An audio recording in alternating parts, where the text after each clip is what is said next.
faliana indray no iarabananao mpanaraka ny vaovaon-tsary ny televiziona malagasy amin'izao atoandro izao ary manasanao ampanajana hanaraka izany hatramin'ny farany. Avy hatrany dia niako ny fanadinam-panjakana CEPE manerana ny Madagasikara izay voarainay teto amin'ny televiziona malagasy no ndeha rahantsika. Lohany amin'ny anora maraina no efa niantrana tamin'ireo ifampanadinana ny maro tamin'ireo mpiadina. Naneo ny fahavononan'izy ireo zany indrindra koa ireo ray aman-dreny nanatitra nisy niala avy any amin'ny 7 kilometatra manodidina natao anaty atsika sy zavona matevina ny sasany tamin'ireo niadina teto amin'ny ivom-panadinana Ambohimasoa renivohitra. Mitotaly 7,5 ireo mpiadina voasoratra anarana amin'ireo ivom-panadinana 5 manerana ny Sisco, 7,700 no tsy tonga izay manome taha 7,7 fa 7,7 isan-jato sy taona zandriny indrindra araka amin'ny 20 taona kosa no zokony indrindra. Nizara fitaovana sy aro vavaorina ho an'ireo tsy manana sy efa nahatontony azy ramatoa Solomavambohoaka tsy miandry fa ho tsaraina avy hatrany ny fanadinana raha vao vita ary kendrena ivaly ny farany herinandro ity izany.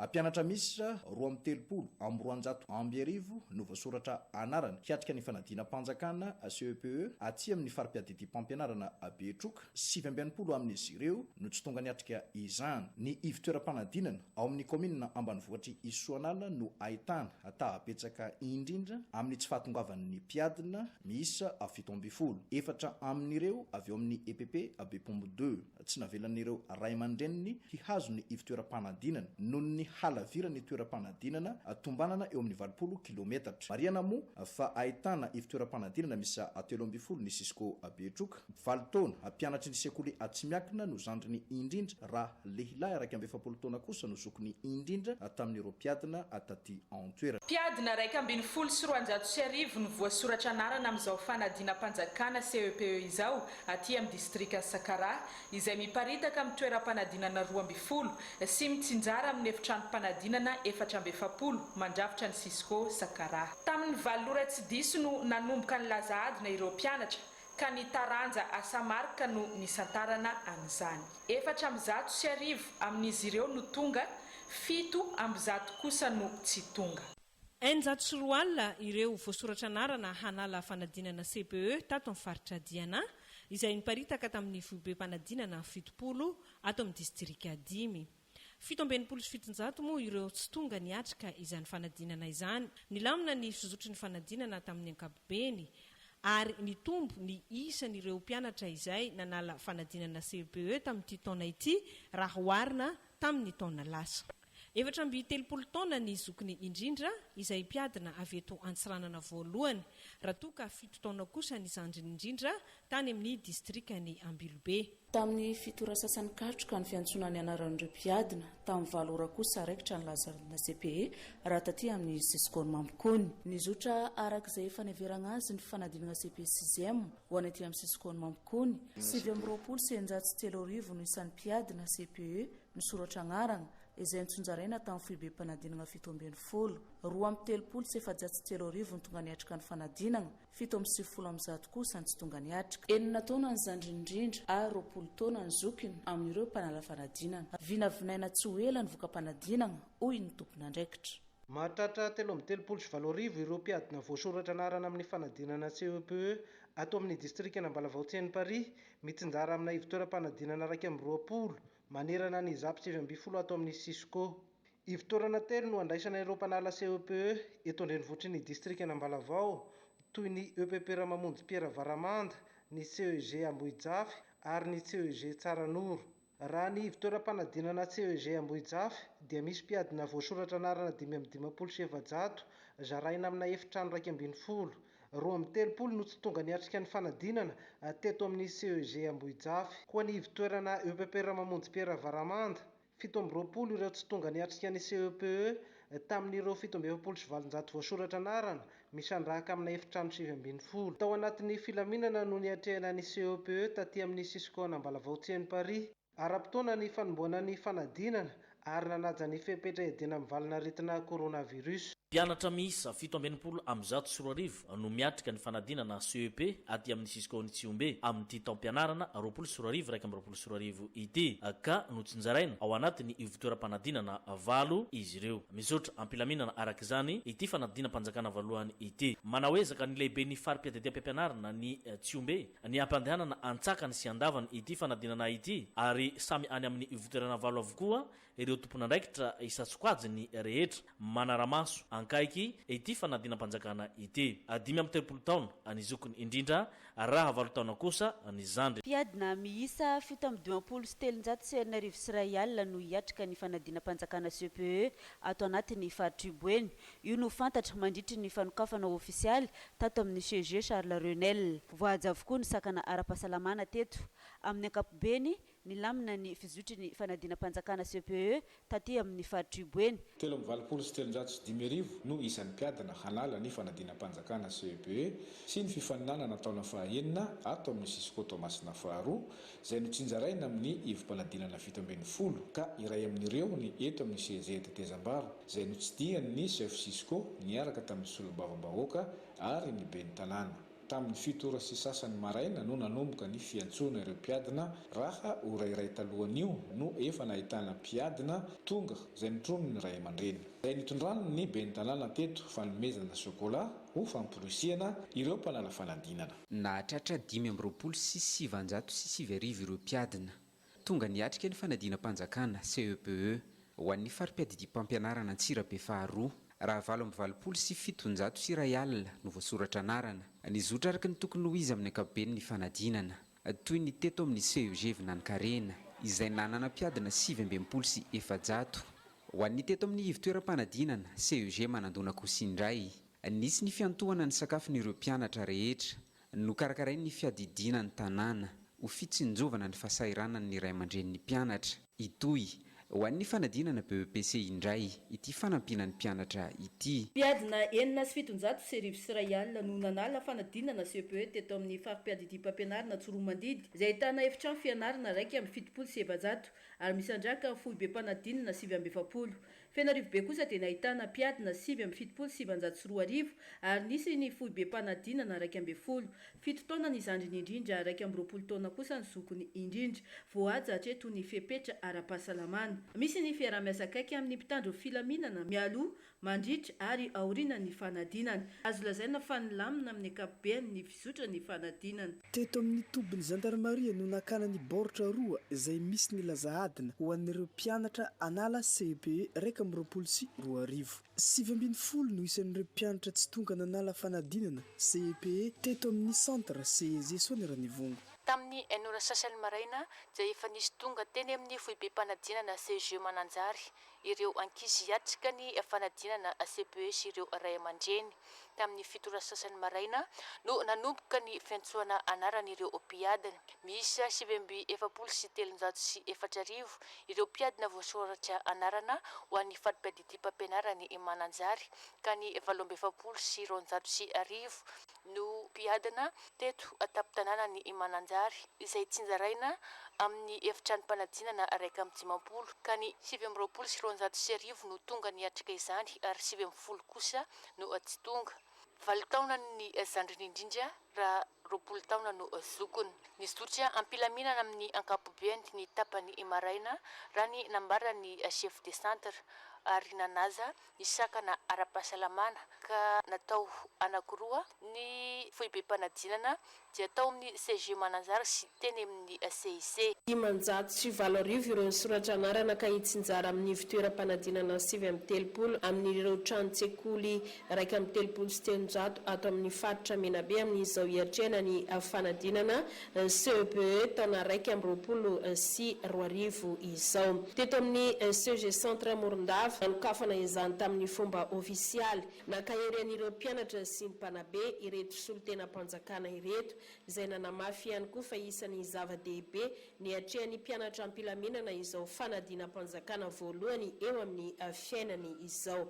Ny Cisco ny Morondava no betsaka mpiadina indrindra raha ato amin'ny faritra Menabe izay ahitana mpiadina manodidina ny 720 raha ny Cisco ny Manja kosa no kely indrindra izay eo amin'ny 170 sy 500. dimanjato nandray anjara feny tamin'izao fandaminana ny fanadinana izao ny avy amin'ny polisy pirenena sy ny gendarmerie pirenena enimpolo sy eninjato sy arivo sy roa alina ny mpianatra miatrika ny fanadinam-panjakana CEPE aty amin'ny fobe-patry ny fanabeazam-pirenena Amoromania raha sivy amin'ny sivifolo sy valonjato sy roa alina tamin'ny taondasa.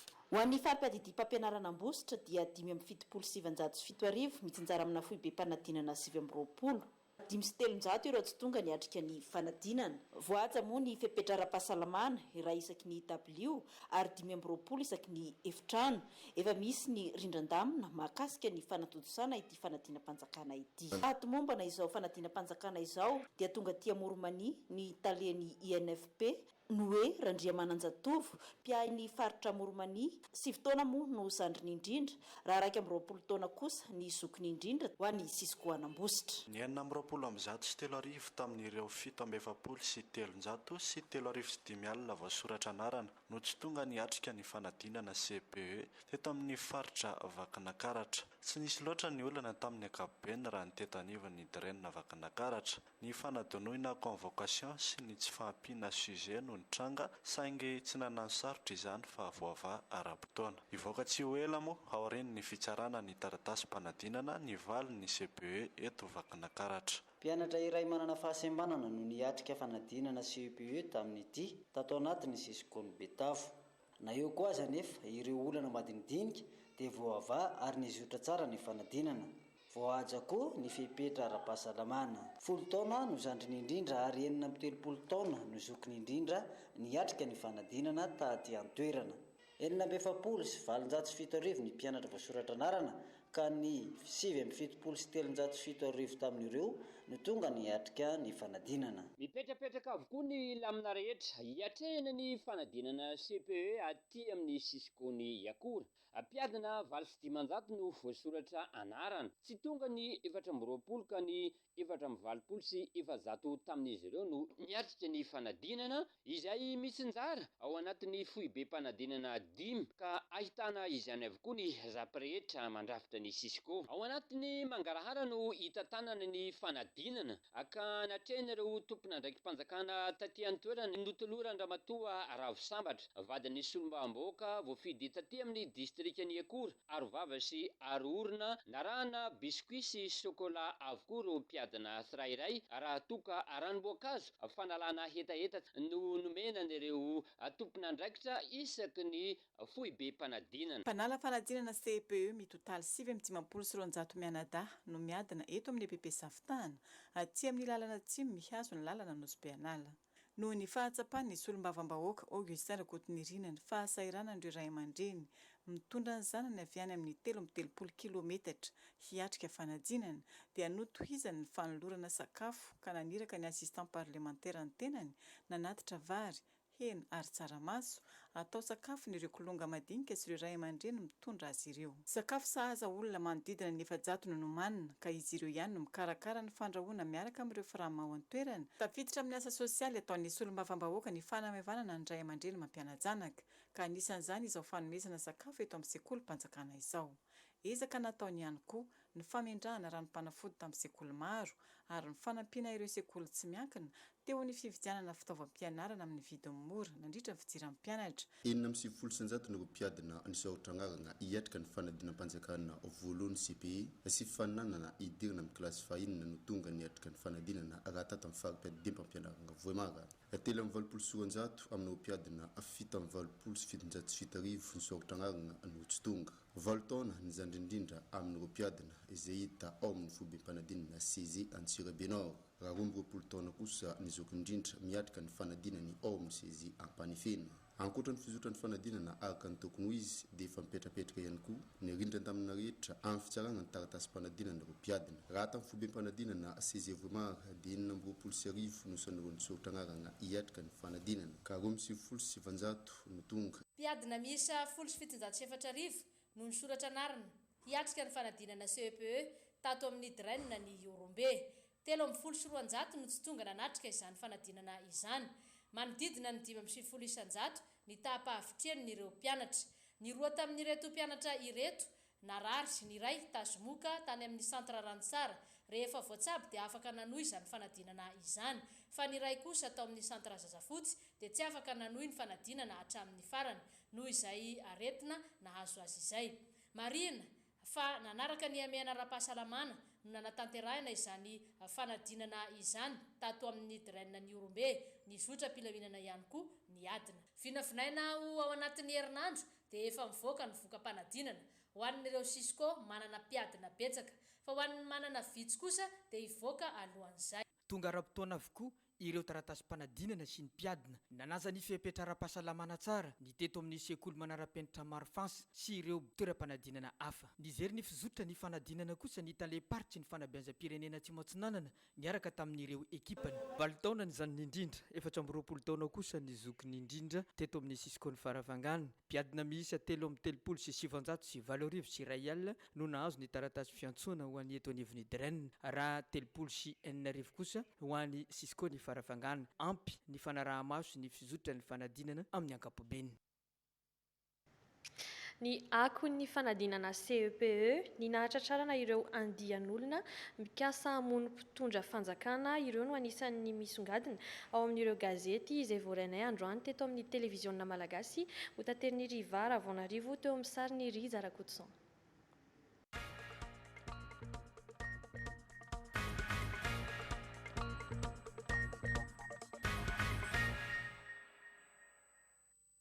Free News, inona ny vaovao, les nouvelles, la vérité, zay izany, malaza Madagasikara, tia tandrazana ary gazetiko dia samy miresaka eo amin'ny lohateny lehibe ny fahatratrarana ireo eninda voalaza fa nikasa hamono mpitondra fanjakana.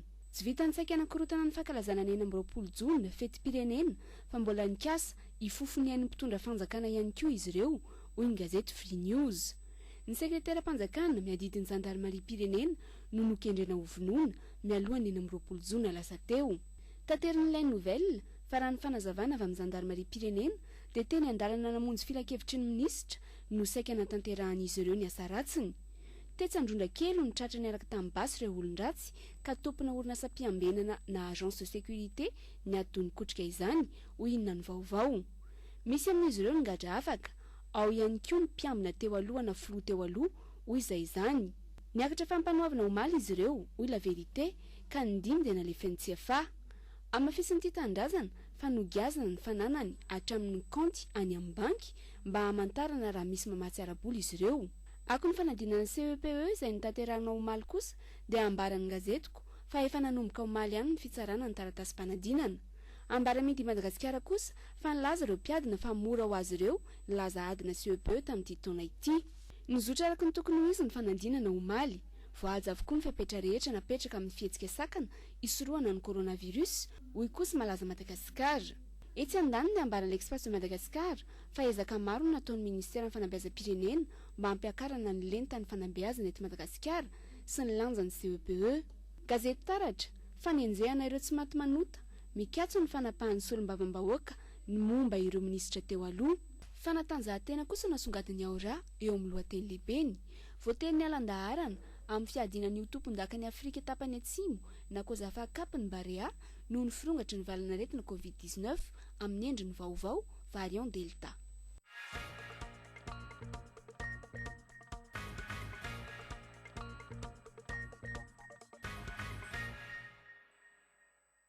Mpianatra ao amin'ny Cisco Sainte Marie no nandrobaka ny lauréat tamin'ny fifaninanana sary sy tantara tao anatin'ny draine Analanjorofo, fifaninanana izay nokarakarain'ny ministeran'ny fanabeazam-pirenena sy ny UNICEF ka natolotra azy ireo ny loka tamin'izany Bosco Totsafy. Norombahan'ny mpianatra avaka ato anatin'ny Cisco ny Sainte Marie ny laharana voalohany teo amin'ny fifaninanana tantara tamin'ny alalan'ny ramatoa kely José Nina Todsoa Gazelle, raha fahatelo kosa Inatol TG Stéphane teo amin'ny lafin'ny sary tato anatin'ny draine Analanjirofo, zay fifaninanana no karakarain'ny ministeran'ny fanabeazam-pirenena niarahana tamin'ny UNICEF zay nampitondragna ny loha hevitra hoe gomadiniky Analanjirofo miady amin'ny valana aretigna coronavirus ka natolotra ny zoma fa 5 ny volana Jona 2020 lasa teo ny loka ho an'izy ireo ka bisikileta miampy kojakoja ilaina an-tsekoly ahitana tabilao, latabatra, fanamina, dictionnaire ireo no nomeny UNICEF azy ireo nafaly ireto mpianatra ireto. Falifaly be satria tsy nampoisika za azo voalohany agnatin'ny région. Misaotra betsaka aminjare amin'ny Cisco nagnano fifaninanana teo, dia avakeo koa zare amin'ny région, dia avakeo zare ilay amin'ny UNICEF nagnano fifaninanana teo, dia amin'ny ministèren'ny fampianarana.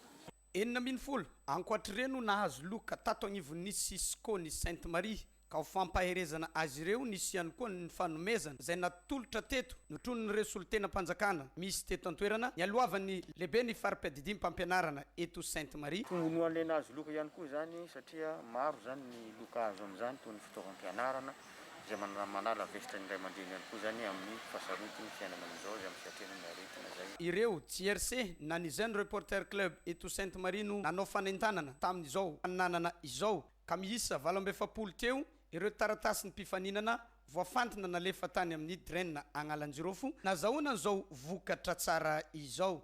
Merci Cisco Sainte Marie, merci Drenna Agnalanjirofo, merci UNICEF, merci ministère. Nomena sehatra ny hevitra sy talenta ireo tanora amin'ny alalan'ny U-Report no tanterahina tao Antsiranana ny hetsika manao hoe manandanja ny feo Jaomamy Benali no mitatra ny andindininy. Sehatra iray efa ny tanora maneho hevitra amin'ny alalan'ny fandefasana afitra memem-poana amin'ny U-Report larina ray sy telonjato. Fampisehoana ny talentan'ny tanora no nentina mampafantarina izany ary nanentanana izy ireo mba ho lasa U-Reporter. Ny tanjona dia amin'ny afahana maka ny feo an'ny tanora satria manandanja ny feo an'ny tanora. Misy sondage zany alefan'ny avy ety amin'ny komity mpandrindrana izay U-Reporter izay ka ireo tanora izay niditra ho U-Reporter no mamaly amin'izay fakakevitra izay. Ny valon'ny fakakevitra moa dia ampiasaina mba entina ihany koa manome ny tolotra ho an'ny tanora mifandraika misy kokoa amin'ny filana. Ary tia koa manamarika fa ny fakakevitra izay ho atao amin'ireo tanora ireo dia mifandraika manokana amin'ny fiainan'izy ireo andavanandro amin'ny fampandrosoana amin'ny mahatanora azy. Handray ny lalao nosy isika eto Madagasikara amin'ny taona 2024 dia manomboka izao dia efa jerena ny talentan'ny tanora eto amintsika mba hafana manome lanja izy ireo. Ny zavatra tegna hitako amin'le slogan hoe manandanja ny feo tegna marina le raha. Marina hetaheta tiako ampitaigna amin'izareo ambaratonga amin'ny azareo agny amin'ny ministre agny. Fa tsy aviagny le message zay alefa, tsy aviagny. Fa noho nisy an'ity U-Report ty, tonga tanteraka agny zegny le message. Mini afa-po tsara be lo za nisy an'ity U-Report ty. Ary le raha koa mo au nom ny jeune, en tant que za zegny jeune, dia misy tsara be le fifandraisagna aminay samby jeune io ary amin'ny ministère sy ndraiky jeune koa. Fiara-miasa ny ministera ny tanora sy ny fanatanjahantena sy ny UNICEF amin'ireo tambazotra mpifandraisana ahafana maka fankankevitra ny tanora.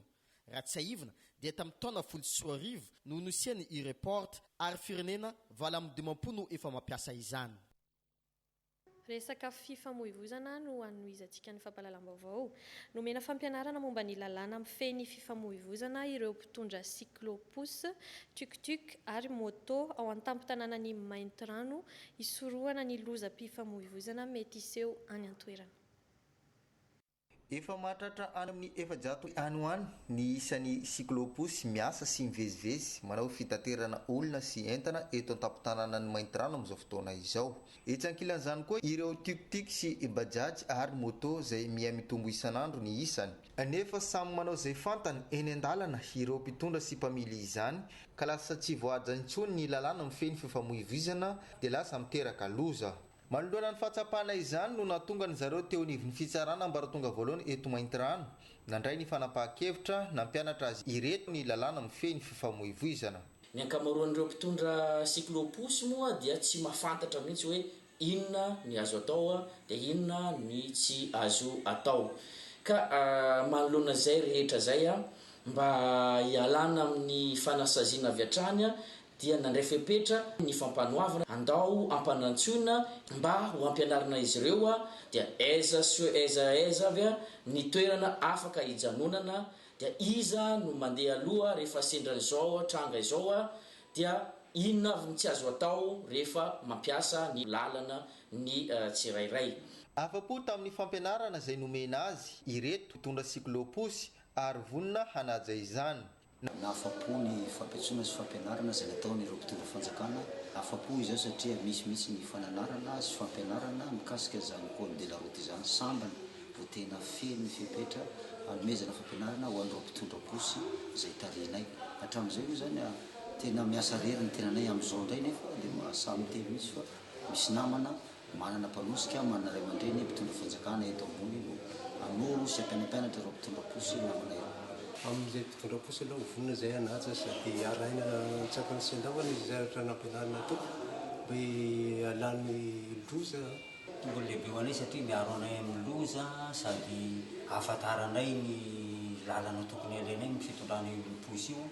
Nambarany teo anivon'ny fitsarana atrano antenaina ho izy ireo fa hisy fiovana ny fifamoivoizana eto an-tampon-tanàna ny Maintirano. Aoriany izao fanomezana fampianarana ny lalàna amin'ny fehizany tamin'ireto mpitondra sy mpamily ireto ary mbola hisy ihany koa ny fanatsarana sy fampivoarana trano ny fahaizan'izy ireo amin'ny manaraka.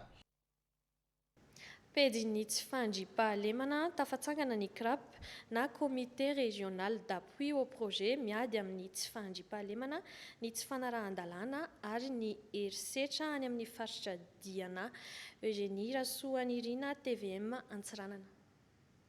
Piena ny herisetra ao anatin'ny sehatry ny lavanily sy ny fizahantany aty amin'ny faritra Diana sy Sava no tanjon'ilay tetikasa miady amin'ny tsy fandriam-pahalemana tsy fanarahan-dalàna izay toanany BIT. Ny irina ny mba hanomezana fahaiza-manao ny ireo tanora sy ny ankizy. Eo ihany koa ny fametrahana ny ivon-toerana fifanankalozan-kevitra ho an'ireo mpisehatra eo amin'ny tontolo ny fizahantany sy ny lavanily. Isiany filaminana sy fandriam-pahalemana aty amin'ny tapana avaratra ny nosy. Voalohany ao anatin'izany aloha zany ny fanomezana fahaiza-manao ny tanora na amin'ny resaka fahaizana entimena zay na isikisa izay fitenenantsika mahazatra. Dia eo ihany koa zany ny formation professionnelle izay nitsika ny tanora. Dia eo ihany koa satria ny mpanao an'ilay herisetra zany dia matetika ny tanora dia misy ilay fanentana maro samihafa eny amin'ny quartier zay hoe resaka fiaraha-miaina zay la culture de vivre ensemble, culture de la paix.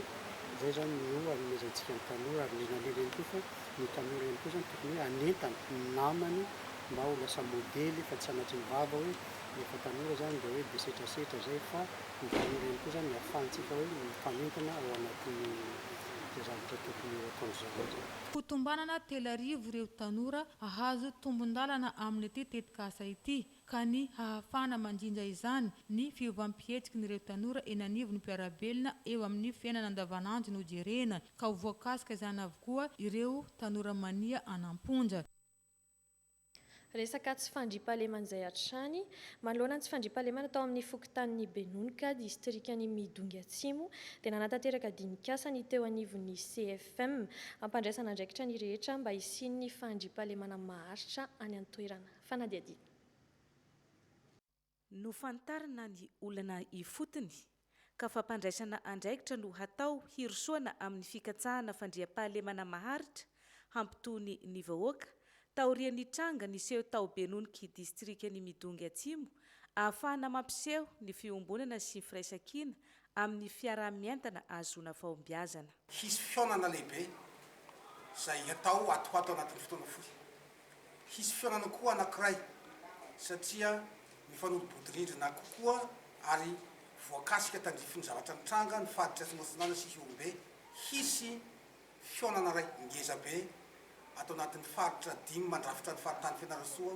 Anisan'ny fehi-kevitra misy andininy 12 voatsoaka tao anatin'ny dinikasa irosoana amin'ny fandriam-pahalemana maharitra ny rafitry ny dinam-paritra Atsimo Atsinanana sy ny Andrimasom-Pokon'olona manerana ny faritra Atsimo Atsinanana ho fampandraisana anjara ny fokon'olona amin'ireo ezaka ataon'ny mpitandro filaminana. Ho tanterahana antsakany sy andavany ireo voalaza ireo. Zahay zany dia vonina ary manome toky amin'ny fanatanterahana ireo soakevitra zany izay hoentina hitadiavana ny fametrahana ny fandriam-pahalemana maharitra eny ifotony. Faritra Atsimo Atsinanana ho modely eo amin'ny fandriam-pahalemana no tanjona. Notolorana marbonay pirenena ireo zandary teo anivon'ny vondro-tompom-pileovana Melaky mba ho fankasitrahana no ny asa sy ezaka nataon'izy ireo. Jiabson Robert no mitatitra ny andindininy. Zandary misa evatra mirahalahy no notolorana ny marobonay pirenena teo nivondrotompileovany zandary mari pirenena ato anatin'ny faritra melaky mba ho fankasitrana azy ireo tamin'ny asa sy ezaka ary ny fahafoizam-po izay nataony teo nivony zandary mari pirenena. Roa tamin'izany no nomena marobonay pirenena teo amin'ny Chevalier de l'Ordre National de Madagascar, gendarme principal classe exceptionnelle Rajaona Arsolo Andriambololona Martin Bruno, gendarme hors classe tsy mijaly Stanislas. Ny roa hafa indray dia nomena marobonnaitra Chevalier de l'Ordre de Mérite de Madagascar, gendarme principal hors classe Ramaro Mana Mizafy Joa Emile, gendarme principal hors classe Razafindray Solonirina Rivony. Ny préfet-ny Maintrano Randriampanala Rivo no nametaka izany.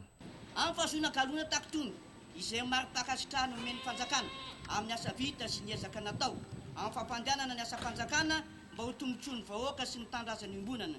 Rehefa miakatra ny grady dia mitombo ny olona fehezina sy ny andraikitra ianjorona ary mazava ho azy fa dia mitombo ihany koa ny voninahitra eo anivon'ny toeram-piasana sy ny fiarahamonina. Ka eo amin'izay lafo ny voninahitra izay dia hoentina ampamendrehana sy ampamarinana mba ho tombontsoa ambony ny tanindrazana sy ny lalàna sy mba hisiny ny fiarovana mahomby ny vahoaka sy ny fananana. Tonga niatrika sy nanome voninahitra an'izany kosa moa ireo tompon'andraiki-panjakana isan-tokony sivily sy miaramila. Nanatanteraka atrikasa tao Toliara-ny Bianco ka nandritra izany no nanentanana ny sampandrara rehetra any an-toerana amin'ny fametrahana ny sampana iadina amin'ny kolokolo na ny structure anti-corruption mba hisian'ny mangarahara amin'ny sehatr'asa rehetra any an-toerana. Fanadiadina. Fitondrana ny anjara birika eo amin'ny fanabeazana sy fanentanana ny hametrahana eny anivon'ny sampandrara rehetra ny sampana hiadiana amin'ny kolikoly dia ny structure anti-corruption na ny STAC ary fifanankalozan-kevitra tamin'ireo olobe an-tanahy ny fiangonana ny fiarahamon'ny pirenena. Ireo no nisongadina nandritra ny atrikasa no tarihiny avy ao amin'ny Bianco Toliara taty amin'ny distrikany Sakaraha ny arahana tamin'ireo lehibe ny sampandrara rehetra isan-tsokajiny izay no tarihiny lehibe ny distrika ary koa ireo mpampianatra. Ny fampandraisana anjara ny rehetra, fampandraisana anjara ny fotona ny tsirairay amin'ny resaka ady amin'ny kolokolo izay satria araka ny fantatritsika dia manatanteraka n'ilay fomba fiasa vaovao ny Bianco dia le mode opératoire ferrofer na le hoe mampanao zany eo ihany koa ary tsy kely dia ny resaka fisorohana satria dia nomena an'ireo lehibe ny sampandraram-panjakana sy ny mpikambana ao anatin'ilay rafitra anatiny ny fomba anatanterahana ny atao hoe analyse na procédure zany mba ahafahana manidy ireo irika mety idiran'ny kolikoly amin'ireny sehatra asa-panjakana ireny. Ary farany tsy adino ny mametraka ny mangarahara amin'ny alalan'ny fametrahana an'ilay standard de service dispositif anti-corruption mba ho fantatry ny vahoaka ny sarany aloha ny fipetrarahana ary ny fimpitoana ilaina amin'ny raharaha eny amin'ny sehatra asa-panjakana tsirairay avy. Manana andraikitra goavana ny sehatra rehetra ary koa tokony ho fitaratra amin'izany amin'ny asa atao. Nanasony ny fanekena arakasa na ny contrat de travail ireo tanora 20 voaray ho ECD eo anivo ny fampianarana teknika sy ny fanofanana arakasa ao amin'ny faritra Matsiatra ambony. Angelo Randrianomanana no mitatra ny andindiny. Tamin'ireo mpiasa ECD dimanjato tafiditra mpiasa-panjakana manerina ny nosy eo anivon'ny fampianarana teknika sy fanofanana arakasa nazo anjara 20 ny faritra Matsiatra ambony. Ary saika ahitana azy 20 mianata avokoa ny toeram-panofanana aty an-toerana.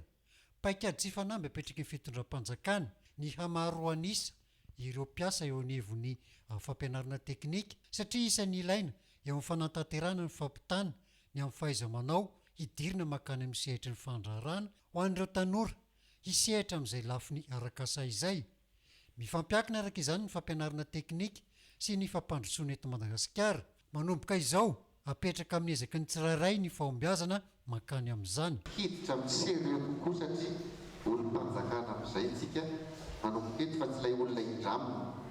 Ilay olona indramina hoe antsoina dia anatanteraka asa rehefa avy eo atao hoe misaotra na afaka miala koa ianao eny anelalenany fa ity zany rehefa tafiditra tratity ianao ka manao sy ny aniny contrat iny notolorana aniny contrat iny dia mpiasa-panjakana tsika manana ny tamerina ndraikitra amin'izany fanjakana zany fanjakana zay voalohany indrindra amintsika dia ireo ankizy be azytsika ireo dia manompo an'ireo tsika manao ny asa manandivantsika izay no asa-panjakana nandraisana antsika.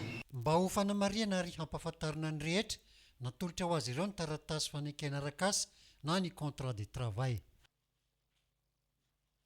Lafim-baovao hafa tanteraka nanatanteraka fahadiovana tamin'ny alalan'ny tagna maro ireo mpiasan'ny fahasalamana ao amin'ny distrikany Bealanana ka nodiovina tamin'izany avokoa ny tokotanin'ny CHRDD any an-toerana Marie Hélène no mitatitra ny vaovao. Maro ny mahazava-dehibe ny tagna maro ny ekipan'ny fahasalamana ato amin'ny distrikany Bealanana ka ny fampitona nanatanteraka fanadiovana ny tokotanin'ny CHRDD. Niezaka zany zahay nangadio ato amin'ny CHRDD satria ato zany ny toerana zay tadiavana fahasalamana dia tokony hadio zahay zany nitariky nendriky nanaovanay azy tetiny any zany zahay nagnano asa tagna maro somary malaladalaka moa ny toerana ty dia mangataka zany zahay amin'ny vahoakan'ny Bealanana mba hagnampy zahay hagnadio ty toerana ty satria ny toerana galagna fahasalamana zany tokony hadio ary ny fahasalamana zany tsy azo raha tsy misy ny fahadiovana. Ny fanaiky moa ny mpiasan'ny fahasalamana ireto fa tohizana isaky ny azoma ny fanadiovana satria ny fahasalamana ny voalohan-karena. Sao kosa dia hoarahantsika miaraka ny fanomanana ny tsenan'ny lavanila any Andapa, Anjala Sambava ary Farafangana. Anisan'ny vy miaigny mampientana ny tokarena tsy savany seperiana lavanila. Tahaka ny valala voatango ny rehetra raha mijetsy ny vangany. Fagnatsarana ny vangany ny aontso ireo mpamboly rehetra ifagnometagna amin'ny fagnatsarana ny kalitao mba hatsara ny vangany ireo solotegna mpanjakana sy zareo avy ao amin'ny plateforme lavanila sava.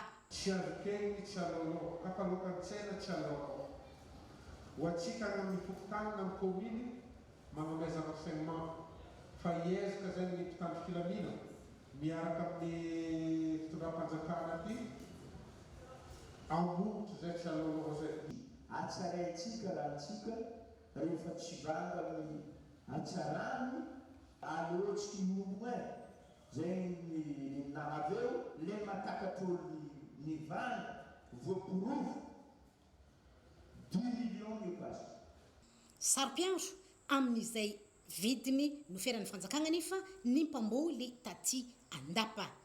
Prix lavani officialy zay nambaran'ny fanjakana tokony tanterahina vahoaka zegny igny mba misy hoe atokisany vahoaka zegny le vavany zay avoakany fitondram-panjakana.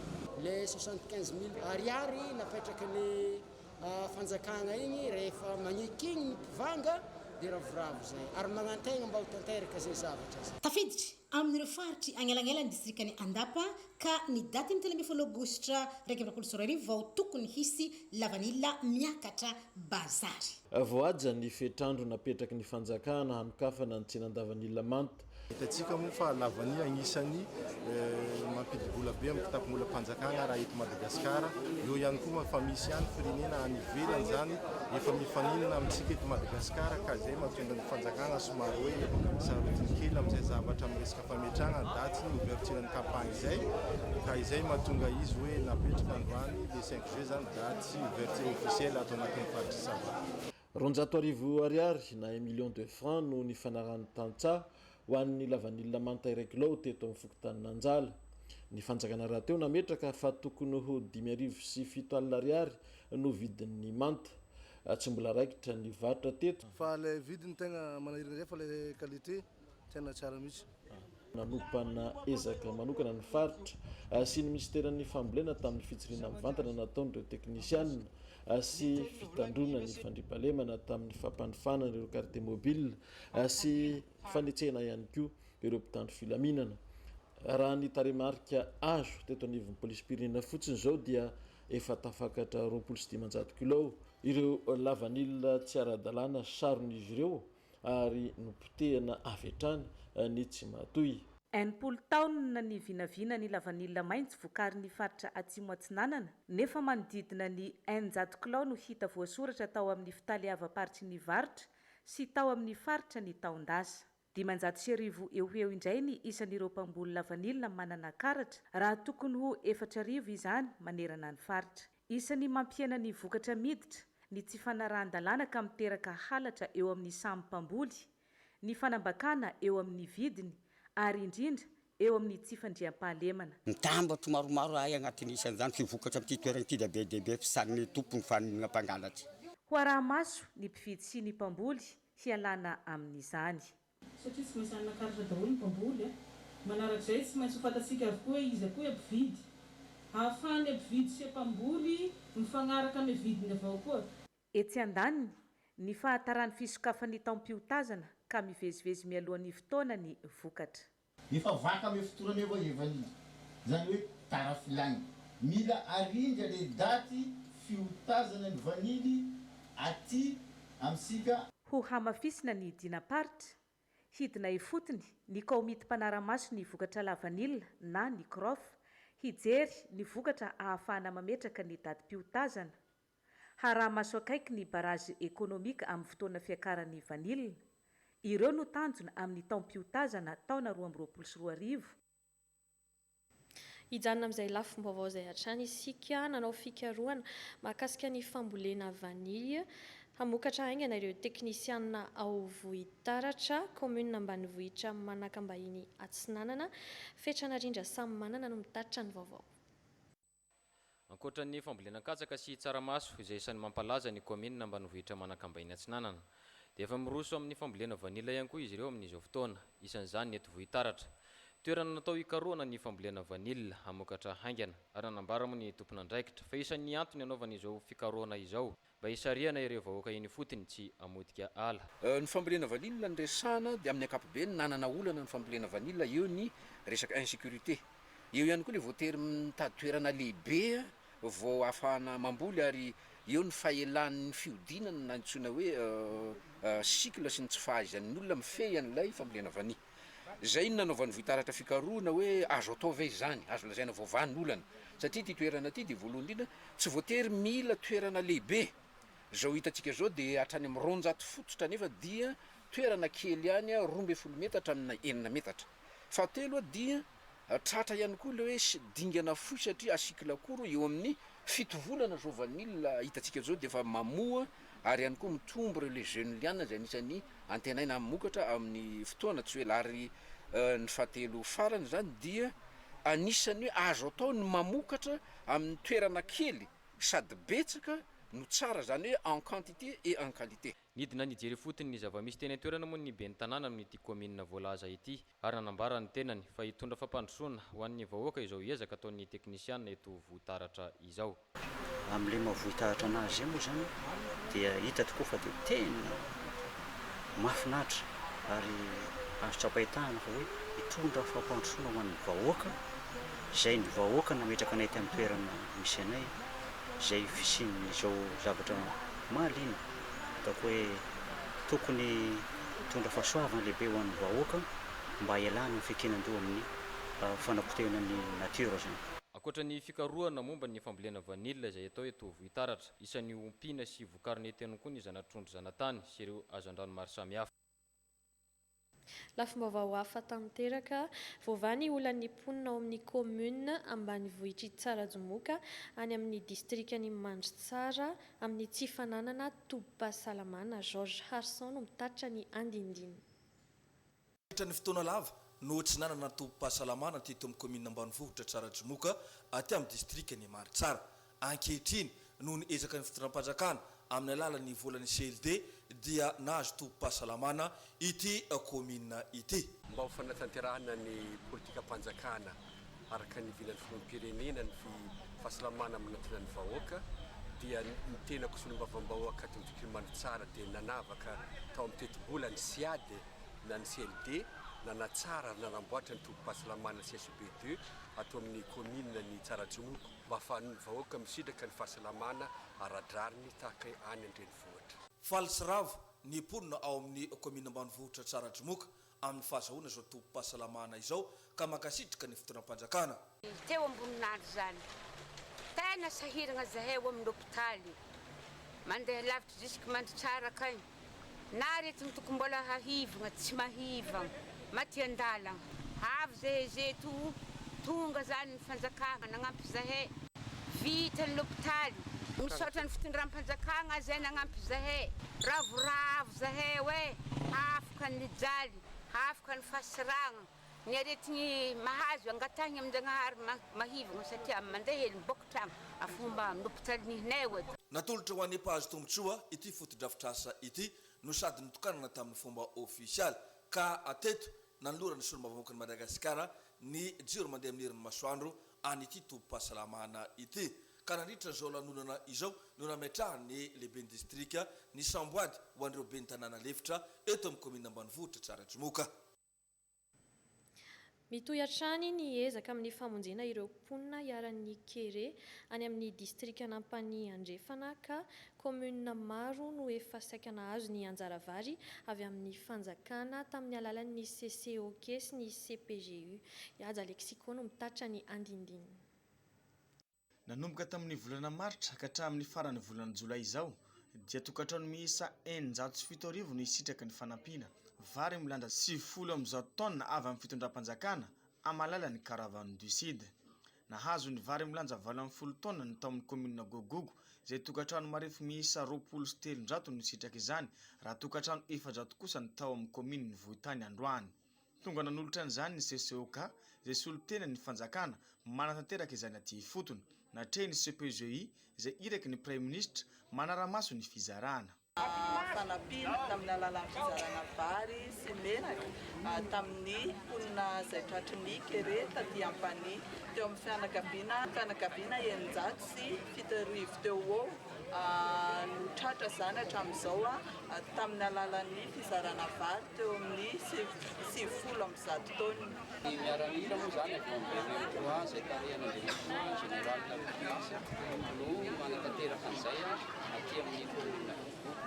Raha ny fijery anazy dia mizotra tsakany sy andafany izay fizarana izay ary tonga soamantsara amin'ny vahoaka izay tokony sitraka azy izany vary izay natana izay. Saikany kere ny mamely mafy ny commune mahazo izao fanampiana izao ka raha tonga ny fitondram-panjakana mitondra sakafo dia faly ny mponina nahazo izany androany.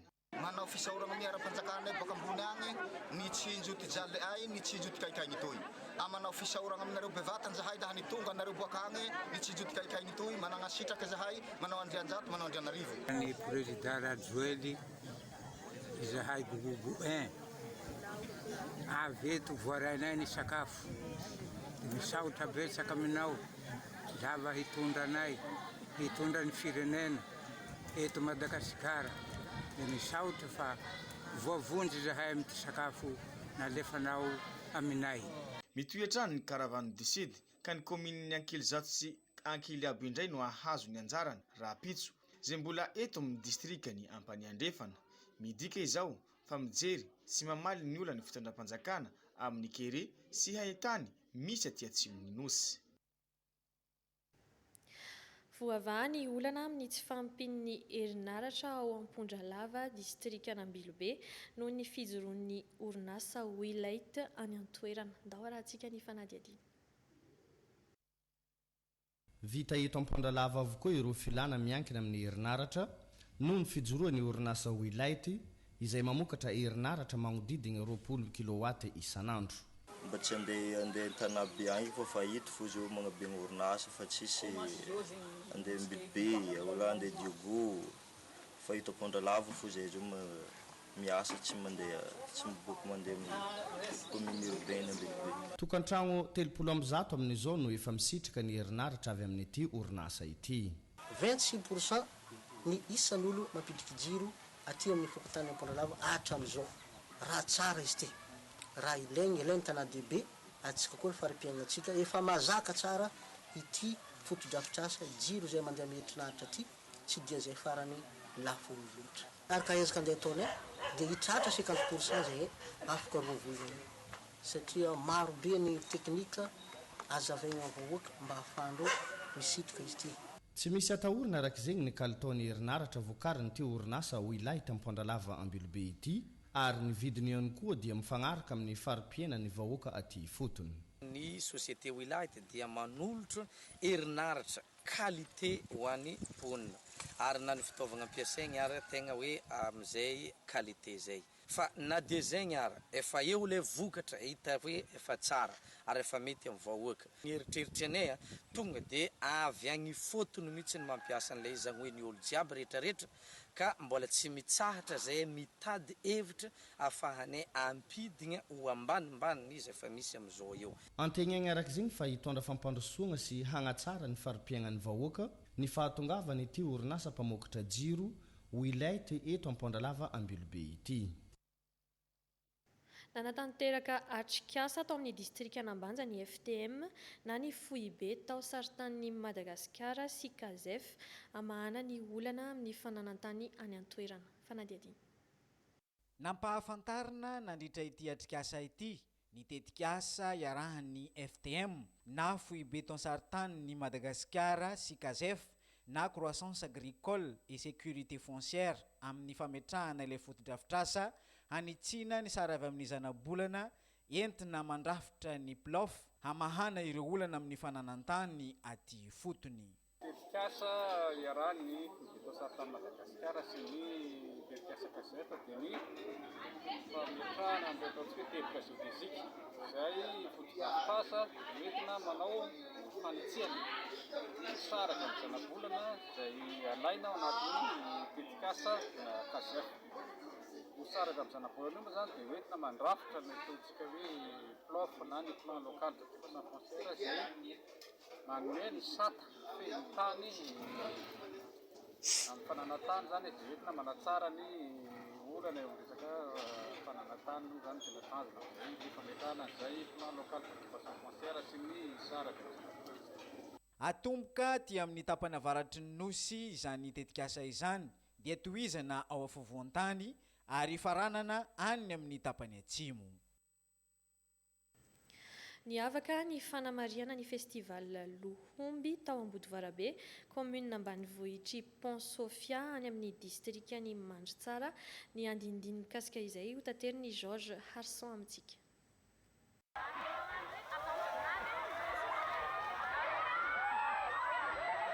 Tamin'ny taona araiky ambinipolo sy sivanjato no teraka teto amin'ny fokontany Ambodivarabe anatin'ny commune ambanivohitra Pont Sofia aty amin'ny distrika ny Mandritsara ny hetsika ara-kolontsaina fagnataonana Lohomby mandraka ankehitriny mbola voatazona io fomba io ka herinandro aoriny 20 Jona ny fotoana fanatanterahana izany. Tamin'ny deuxième guerre mondiale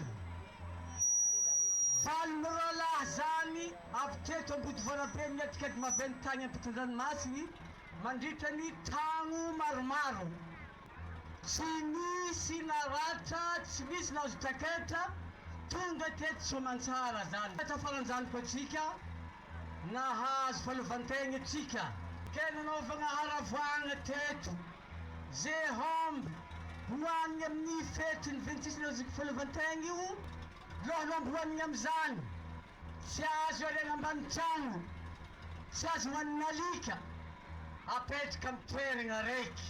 Taona vitsivitsy lasa nivoatra io hetsika io ka nivadika festival Lohomby ka andian'ny fahadimy no natao tamin'ity taona ity ho any mpikarakara dia tratra ny tanjona. Raha ny 2028 io zany tegna afafotony tena satria hita ny tombony fandraisana anjara ary hita koa miamivelatra ny endriky sehatra fampandrosoana ny tanàna amin'ny alalan'ny fanararotana ny festival Lohomby. Nandritra ny fanatanterahana zao hetsika ara-kolontsaina izao no nanolorana électricité sans frontière jiro mandeha amin'ny herin'ny masoandro ho an'ny mpiasan'ny fahasalamana ao Ambodivarabe.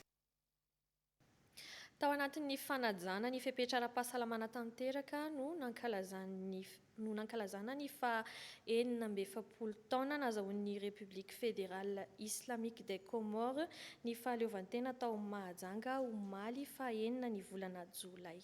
Tao aratsika. enina jolay 2017 enina jolay 2024 feno enina amby efapolo taona katroka androany nazahoan'ny Republika Federale Islamika de Comore ny fahaleovan-teny. Ny afaka tanteraka ny fanamarena izany tamin'ity taona ity noho ny amena ara-pahasalamana. Nous les Comoriens de Majunga, nous sommes réunis aujourd'hui pour commémorer cette indépendance. C'était le 6 juillet 1975 que le feu président Ahmed Abdallah Abderrahmane a proclamé l'indépendance des Comores, composée de 4 îles, Mayotte, Anjouan, Grande Comore et Moëli. C'est une journée inoubliable pour tous les Comoriens. C'est une journée de fête, de commémoration et de cohésion sociale.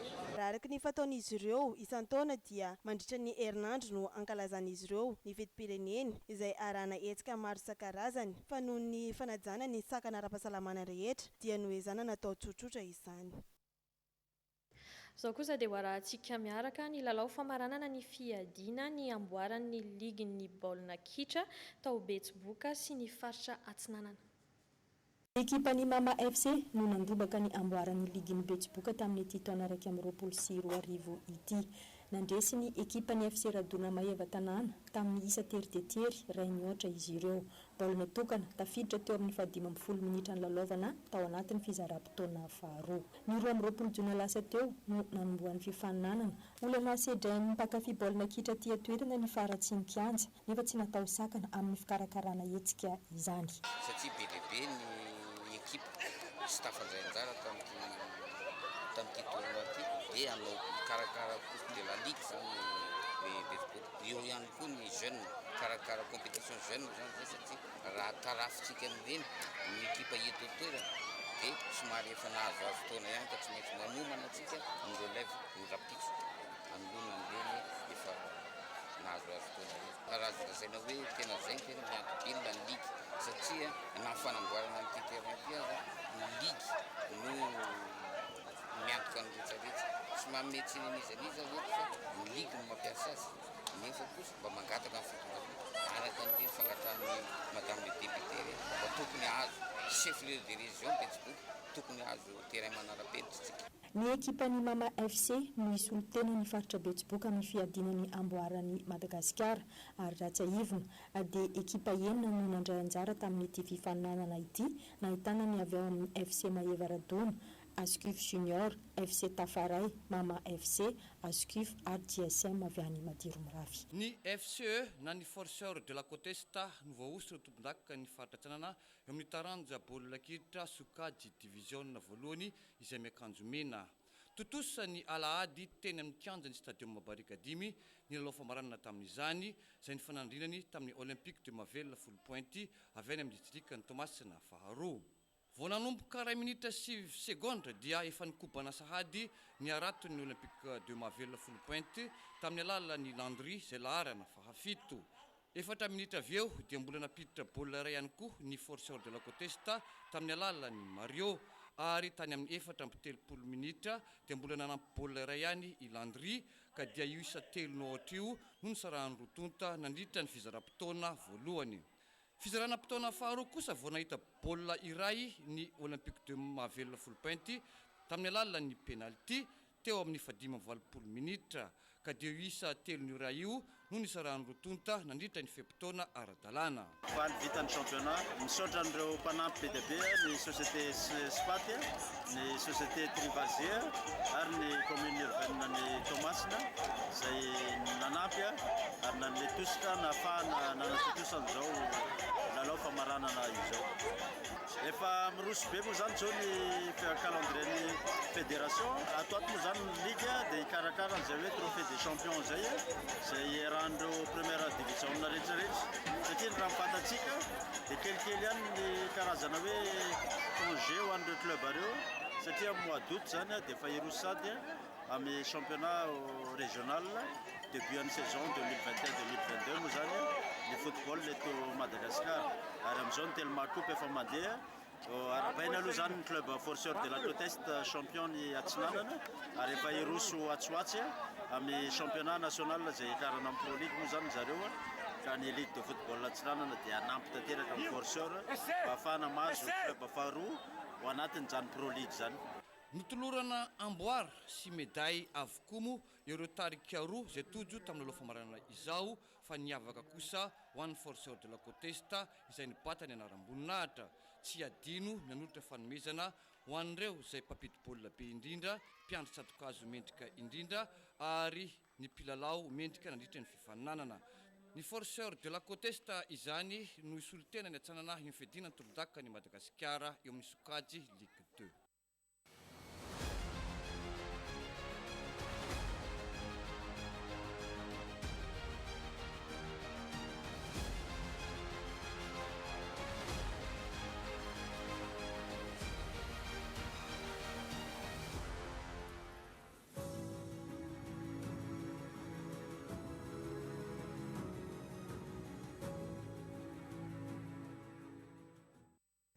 Fandaharana manokana narahanao ny fivoaran'ny Antotanis mikasika ny valanaretina coronavirus izay hoentiny Sandra Rakotoarsan amintsika.